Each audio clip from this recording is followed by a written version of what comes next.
Hey everybody, let me just get this straight first. I do actually love the CBR500R, I think it is a great bike. But you can equally hate something when you love it. This is my other half CBR500R. It is a fantastic little bike. However, there is something that Honda do to their bikes that's really annoying, and in this year particularly, as in the 2014 and before, it's even worse. So the issue stems from one commonality in all the years of them, and that is that they like to do a thing where they put two skins on the fairings. Now it makes it look a lot neater from the inside, but obviously that is not the inside of a white fairing. And kind of show you here, you see how there's that skin on the inside? Well, that goes up and it comes out quite a way inside. You can see the corner of it here. So if you by chance need to remove your forks, undoing them is not too difficult. You can see the nut there, and you can reach the top ones which are just up here. However, when you put it back on, you need to use a torque wrench, and the space available inside means there is not enough room for a torque wrench of the right size to get the right fitting. I know it's hard to see, but there is not enough space between that inner skin and the bolt to be able to even get the socket on it. Now you can turn the bars all you like, in and out, you can try and find a spot, but there will never be room to do it. So, the way we've done this before is we ended up loosening off all of the fairings from down here and just pulling it out and having someone pulling it out while we were doing it back up. And that was a way of getting around without having to take the fairings off. However, I'm not going to have two people to do it this time, and I don't like pulling on the fairings, so I was like, well, let's just remove the fairings, and this is where I'm getting into the bit that I really don't like about this bike. So, the double skins cause a problem. When you want to remove this fairing here, on the 2015 and beyond, there is a few screws and bolts, and then the whole thing kind of just pulls off. A little bit tricky up the front here with some clips, but it just pulls off. And essentially, the 2014 does the exact same thing, apart from it's got an extra bolt or two in place. Oh, and you have to remove the side panels and the seat. This seat doesn't just pop off. You use the key to remove this, to be able to get to the edge of the seat, to fold that up, to undo bolts, to remove that, to remove bolts on the side, to remove the side panels, which I also think have clips. That allows you then to move the side panels. By the way, I've removed this many screws and clips from this side of the bike. Does it look like it? No, it doesn't, does it? A little bit of movement down here, but that's it. You could still ride with it like that. Honda, what are you doing? I mean, I get it. Not all bikes can be like my DR, that are like a dirt bike and you can get to anything. Although, admittedly, there are a few things like the carbon stuff which are a bit of a pain to get out because you have to remove the subframe and, well, loosen it and a few other things. But my XJ6, which is currently outside, you can remove the fairings from that without much trouble. Just a few clips and screws. And you can remove the parts you need, but not on this Honda. I've even heard of other Hondas.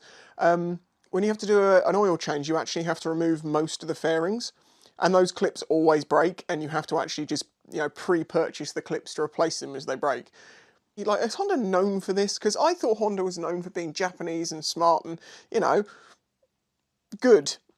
And I'm not saying it's bad, I'm just saying I don't think they consider for one moment how annoying it's going to be to work on afterwards. And I know you might say, well, that's because they want you to go to the Honda techs and, they'll do it.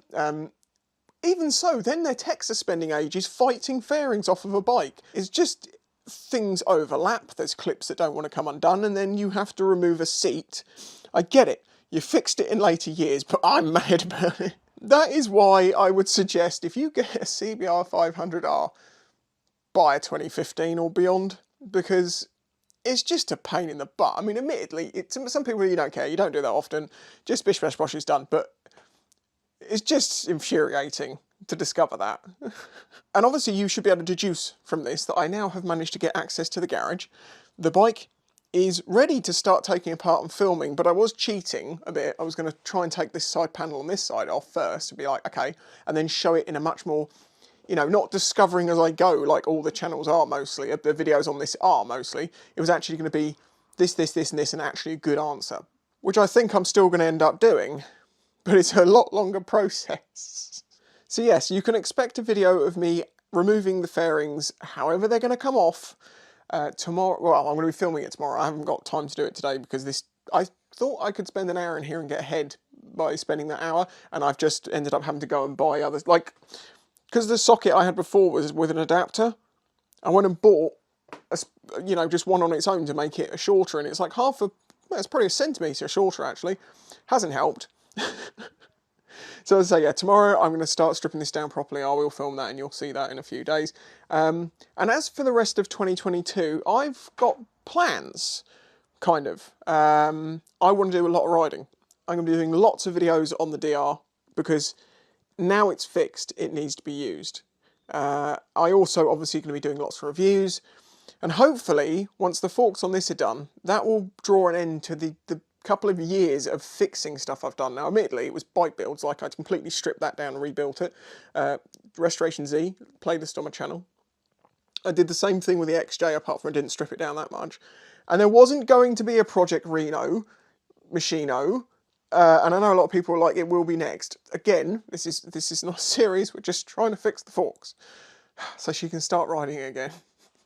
Right, well, I feel better for this. I feel vented. I feel like I've shared some information to you. If you're going to get a CBR 2015 and beyond, and if you've got a 2014, just accept that you're just going to have to strip the entire bike down to change the fork seals. Hit the like button if you've got a pulse, the subscribe button if you've got a central nervous system. And if you'd like to help support this channel, please consider doing that through Patreon. I've lost my mind. Goodbye. Excuse me, Mr. Gorami. How do you feel about Honda's usage of fairing attachment? Yes, I agree. Faced. Imagine my finger as Honda. Oh yes, bite. Bite. Get it. Yes. Yes. Look, for every one of those clips that didn't need to be. Yes. For all that overlapping stuff that didn't need to happen. Just get it. Bite. Bite. Bite. Faced. Yes. Let that be a lesson to you, Honda.